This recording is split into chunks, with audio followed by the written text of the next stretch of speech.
باللہ من الشیطان الرجیم بسم اللہ الرحمن الرحیم من جاء بالحسنۃ فلہ عشر امثالها ومن جاء بالسیئۃ فلا یجزى الا مثلها وهم لا یظلمون قل اننی ہدانی ربی الی صراط مستقیم دینا قیما ملۃ ابراہیم حنیفا وما کان من المشرکین قل ان صلاتی ونسکی ومحیای ومماتی للہ رب العالمین لا شریک لہ وبذالک امرت وانا اول المسلمین قل اغیر اللہ ابغی ربا وهو رب کل شیء ولا تکسب کل نفس الا علیہا ولا تزر وازرۃ وزر اخرى ثم الى ربکم مرجعکم فینبئکم بما کنتم فیہ تختلفون وهو الذی جعلکم خلائف الارض ورفع بعضکم فوق بعض درجات لیبلوکم فیما آتاکم ان ربک سریع العقاب وانہ لغفور رحیم صدق اللہ العظیم۔ سورہ الانعام ہے، پارہ 8 ہے اور آیت نمبر 160 سے لے کر آیت نمبر 166 تک انشاءاللہ ہم سماعت کریں گے، اور یہ سورہ الانعام کا آخری حصہ ہے۔ من جاء بالحسنہ، جو کوئی لائے گا ایک نیکی، فلہ عشر امثالها، تو اس کے لیے 10 ہوں گی اس کی مانند، یعنی اس جیسی اس کے لیے 10 نیکیاں ہوں گی۔ ومن جاء بالسیئۃ، اور جو کوئی کرے گا ایک برائی، فلا یجزا الا مثلها، تو بدلہ نہ ملے گا اسے مگر اس ایک برائی کے برابر۔ وہم لا یظلمون، اور ان پر ظلم نہیں کیا جائے گا۔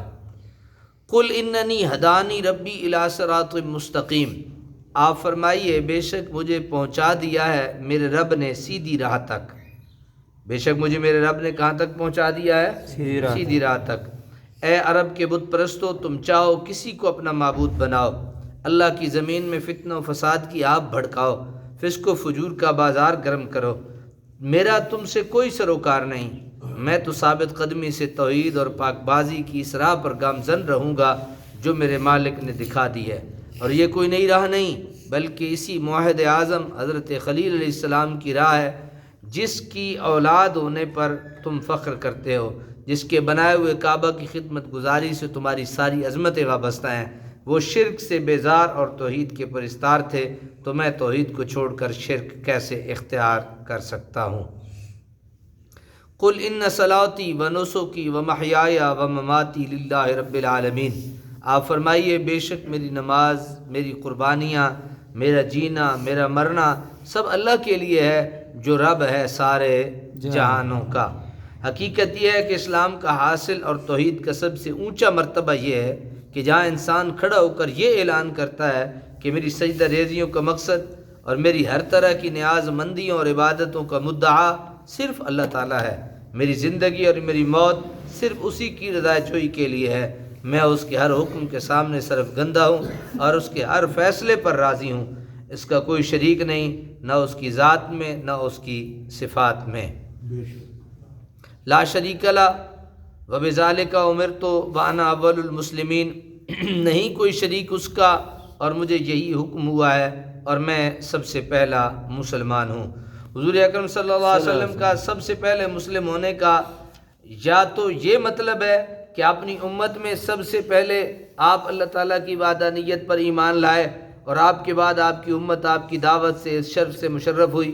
اور یا اولیت سے مراد اولیت حقیقہ ہے کہ سب مخلوقات سے پہلے اللہ تعالیٰ کی توحید کا عرفان نے اتم ہمارے آقا و مولا محمد الرسول اللہ کو ہوا، کیونکہ ہر چیز سے پہلے حضور صلی اللہ علیہ وسلم کے نور کی تخلیق ہوئی، اور سب سے پہلے حضور صلی اللہ علیہ وسلم نے ہی اپنے رب کی توحید کی شہادت دی۔ قال قتادہ ان النبی صلی اللہ علیہ وسلم کان کنت اول الانبیاء فی الخلق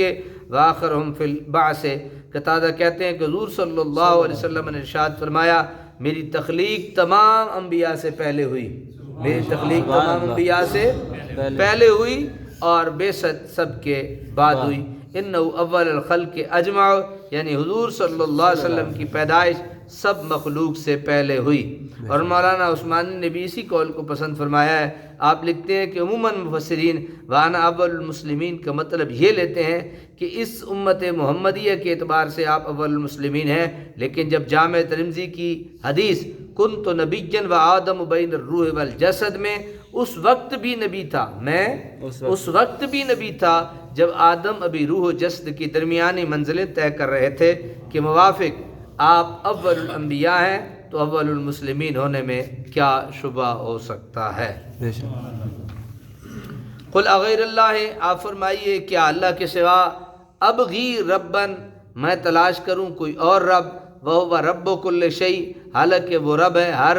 چیز کا، ولا تکسب کل نفس الا علیہا، اور نہیں کماتا کوئی شخص کوئی چیز مگر وہ اسی کے ذمہ ہوتی ہے، ولا تزر وازرۃ وزر اخری، اور نہ اٹھائے گا کوئی بوجھ اٹھانے والا کسی دوسرے کا بوجھ، ثم الی ربکم مرجعکم، پھر اپنے رب کی طرف ہی تمہیں لوٹ کر جانا ہے، فینبئکم، وہ تمہیں بتائے گا، بما کنتم فیہ تختلفون، جس میں تم اختلاف کیا کرتے تھے۔ کفار مکہ حضور علیہ الصلوۃ والسلام سے بارہا کہا کرتے تھے کہ آپ ہمارا دین قبول کر لیجئے اور ہمارے خداؤں کی پرستش شروع کر دیجئے، اور اگر دنیا و آخرت میں آپ کو کوئی گزند پہنچے تو ہم اس کے ذمہ دار ہیں۔ اللہ تعالیٰ اپنے محبوب صلی اللہ علیہ وسلم کو ارشاد فرماتا ہے، آپ ان احمقوں سے کہیے تم کتنے بے وقوف ہو، کیا میں اس پروردگار کو چھوڑ کر جو میرا بھی رب ہے، کائنات کی ہر چیز کا خالق و مالک ہے، کسی اور کو اپنا رب بنا لوں؟ تمہارا یہ خیال کتنا امکانہ ہے، اور تمہارا یہ کہنا بھی لغو ہے کہ تم میرا بوجھ اٹھا لو گے۔ کوئی کسی کا بوجھ نہیں اٹھا سکتا، ہر ایک کو اپنا بوجھ خود اٹھانا پڑے گا، کسی کے بدلے دوسرا نہیں پکڑا جائے گا۔ وَهُوَ الَّذِي جَعَلَكُمْ خَلَائِفَ الْأَرْضِ، اور وہی ہے جس نے بنایا تمہیں اپنا خلیفہ زمین میں، وَرَفَعَ بَعْضَكُمْ فَوْقَ بَعْضٍ، اور بلند کیا تم میں سے بعض کو بعض پر، درجات